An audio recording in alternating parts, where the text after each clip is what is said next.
Assalamualaikum warahmatullahi wabarakatuh. Perkenalkan, nama saya Kalpiana, NIM A1M1 18029, jurusan Pendidikan Sejarah. Baiklah, di sini saya akan mempresentasikan materi saya yang berjudul dampak yang ditimbulkan dalam bidang sosial, ekonomi, politik pasca terjadinya gerakan 30 September.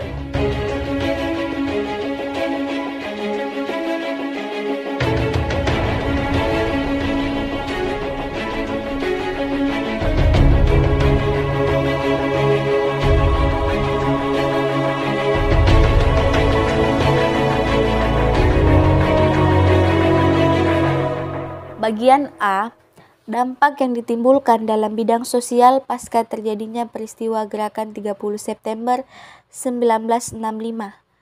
Gerakan 30 September 1965 mengakibatkan ketakutan pada warga yang pernah berhubungan dengan organisasi-organisasi PKI. Seperti timbul suasana mencekam yang diakibatkan oleh penangkapan beberapa warga Kelurahan Mungu oleh intel pemerintah. Warga yang dulunya pernah menjadi anggota PKI banyak yang meminta perlindungan kepada para pamong desa, terutama kepada kepala desa saat itu Mariono. Selain dengan adanya gerakan 30 September di Jakarta dan Jawa Tengah mengakibatkan pemerintah pusat membentuk Kopkamtib untuk memulihkan keamanan. Salah satunya programnya adalah dengan pembersihan anggota PKI di seluruh wilayah Indonesia. Kelurahan Mungu dijadikan kampung penahanan para tapol PKI. Para tapol itu ditahan di distrik, ujar Sugiri. Sugiri pada saat itu mendapat tugas untuk ikut berjaga di luar gedung distrik. Para tahanan diangkut oleh truk tentara untuk kemudian mereka ditempatkan di distrik, kata Sugiri. Sugiri menambahkan bahwa para tahanan ini mayoritas bukan orang sekitar Dungus. Dalam satu hari biasanya ada truk yang keluar masuk untuk mengangkut para tahanan ini. Saat ditanya tentang nasib para tahanan ini, Sugiri menjawab bahwa mereka semua mayoritas akan dieksekusi mati. Tetapi ada dua tahanan yang selamat, yaitu seorang perempuan yang berwajah cantik yang akhirnya disunting oleh salah satu tentara dan seorang laki-laki yang lolos saat akan dieksekusi di jurang Unigrape dengan cara meloncat ke dalam jurang. Bagian B, dampak yang ditimbulkan dalam bidang ekonomi pasca terjadinya peristiwa Gerakan 30 September 1965.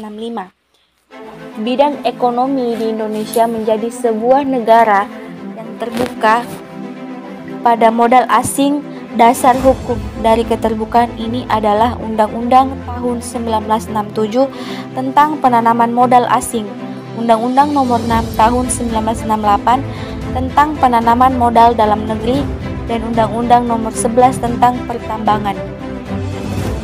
Ketiga undang-undang ini disahkan oleh Soeharto bahkan sebelum ia resmi menjabat sebagai Presiden Republik Indonesia.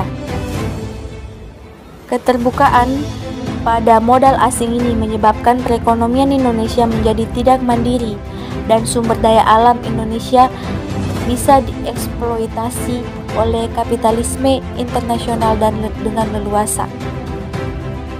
Untuk di bidang ekonomi, terjadinya peristiwa G30 SPKI telah menyebabkan akibat yang berupa inflasi yang tinggi yang diikuti oleh kenaikan harga barang, bahkan melebihi 600% setahun.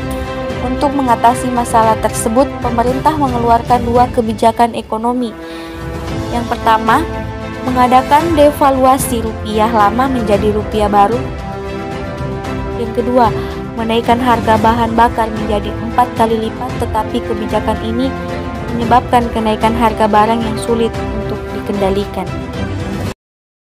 C.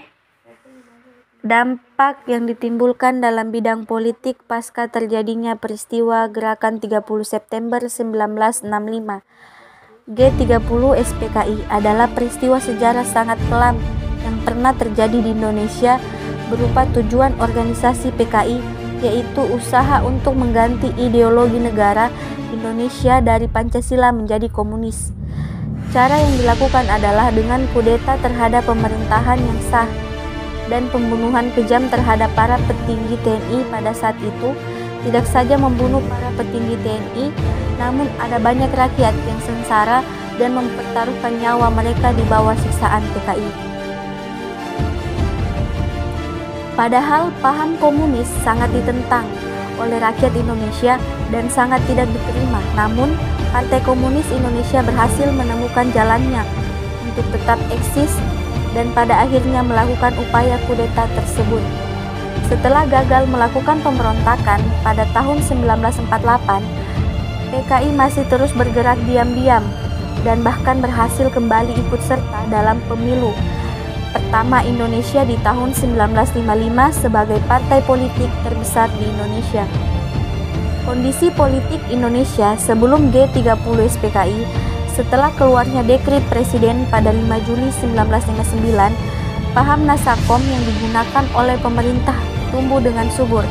Hal ini mengakibatkan pengaruh PKI dalam bidang politik semakin luas, termaksud dalam kebijakan pemerintah berupa kebijakan politik dalam dan luar negeri. Pada masa demokrasi terpimpin tersebut, PKI berhasil menempatkan golongan komunis berkat paham Nasakom dan membubarkan semua organisasi anti komunis yang dituduh anti pemerintah.